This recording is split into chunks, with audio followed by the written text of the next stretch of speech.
about to have some fun here. Business is about to pick up, as they say, because Mick Foley, he returns. He's on Raw. It's Madison Square Garden, late June, and he's used really here to heat up Orton.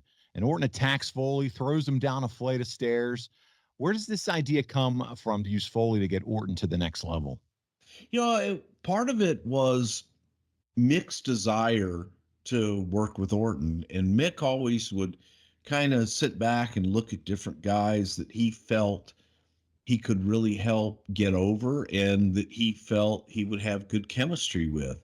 And Mick, looking at it, would look at Randy and say, I could do some fun things with Randy and be able to have a long-term story and give it a little more meat on the bone, if you will. So, anytime that Mick would do that, he did it with Randy, did it with Edge.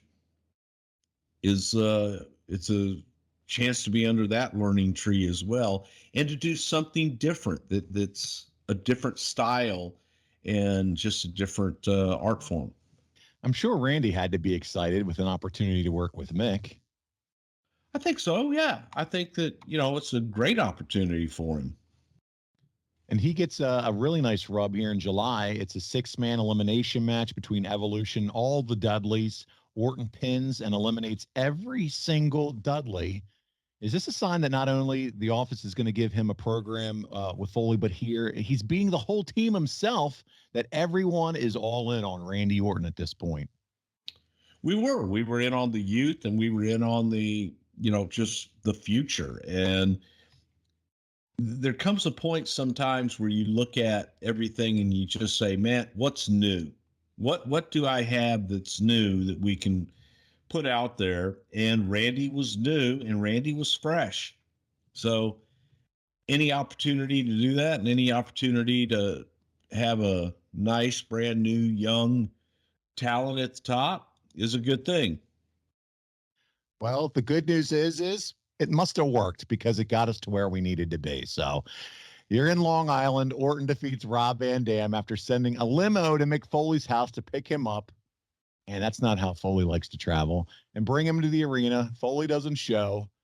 Is there a fear with the creative that the crowd rejects Foley and starts to cheer Orton at all during this whole thing? A little bit, but at the same time, I think that Randy was a dastardly enough heel to be able to pull it off, and Mick was a beloved enough figure to pull it off. So you had both of those working for you. You always run that risk of the audience kind of going, yeah, you know what? Screw that guy. He walked out. Fuck him. Well, it's the Royal Rumble. It's in the Northeast in Philadelphia. In Philadelphia, of course. Yeah. Well, they knew WWE. Go ahead. And the Horsemen. And Orton begins at number 2 with Benoit being number 1. I love messing with you, Bruce. Orton eliminates 5 men before Mick Foley returns to a gigantic pop and ends up taking himself and Orton out with the cactus clothesline. Was this angle that proved to you that Orton could be the guy? It's big. Definitely one of the guys, without a doubt. And it just played out perfectly because, Randy had so much arrogant heat and continually calling out someone who doesn't come, who's a beloved figure that the audience just wants so badly. Please come home, Mick.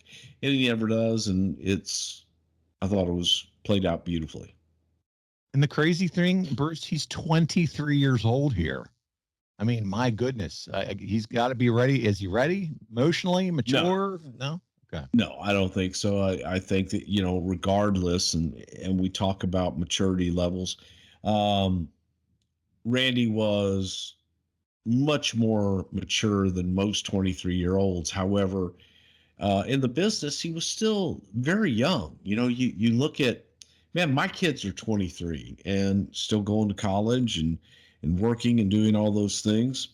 But yet there was a maturity level at that age that you just don't have because you haven't experienced a whole lot. And every experience is a new one daily when you're 23 in a lot of respects. Yeah, I guess you really don't stop to think about 23 years old, so much being put on his shoulders as far as just having to grow up. I didn't even know what I wanted at 23 years old, let alone the pressure of, hey, we're going to throw a lot at you. You're going to be in front of a lot of people. You're going to be traveling a lot. We're going to expect a lot out of you. That's a lot going on. You didn't want to be doing a podcast with me when Conrad is like out on one of his yachts in the Gulf of Mexico.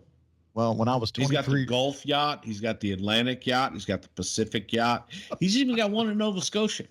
The Conyattison. Yeah. Oh, that's money. That should be a T-shirt. Oh, I love it. That's good. No, 23 years old. Are you kidding me? If you told me I was going to do a show with Bruce Prichard, let alone podcast, that wasn't even a thing back then. My goodness.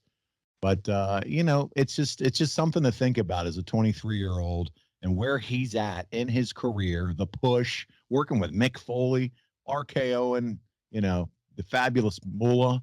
It's just a wild, wild ride for Randy Orton here at this point, and the evolution, all this stuff. So there's a lot going on, a lot of expectations that the son of a legend, Cowboy Bob Orton. So there's a lot going on here for Randy, and I'm sure he wasn't making all the right decisions. But at the same time, he's showing that he's going to be the blue chipper that he's turned out to be. So let's talk about the build for WrestleMania 20, because it's in high gear here in Atlanta. It's March 1st. The Rock returns on Raw to help Foley from an attack by Evolution. Talk about The Rock. Did he ever make mention of Randy, his thoughts of Randy when he saw or interacted with him?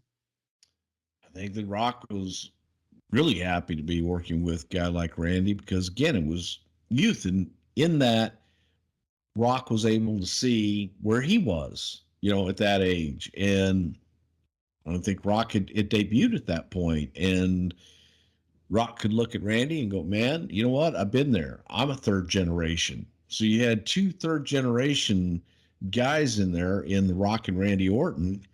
So in Orton, I think The Rock saw himself and the pressure and understood the pressure that was put on him going, you got to live up to not only your father, you got to live up to your grandfather.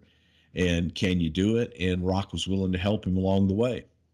I know that speaking of The Rock, I know that your brother, Dr. Tom, got to do some training with The Rock and got his hands on The Rock a little bit. Did he also do some training with Randy Orton and work with him at all?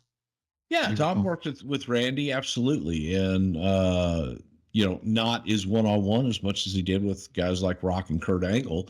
But, yes, Tom was able to do that. Smoky Mountain in Ohio Valley. And yes.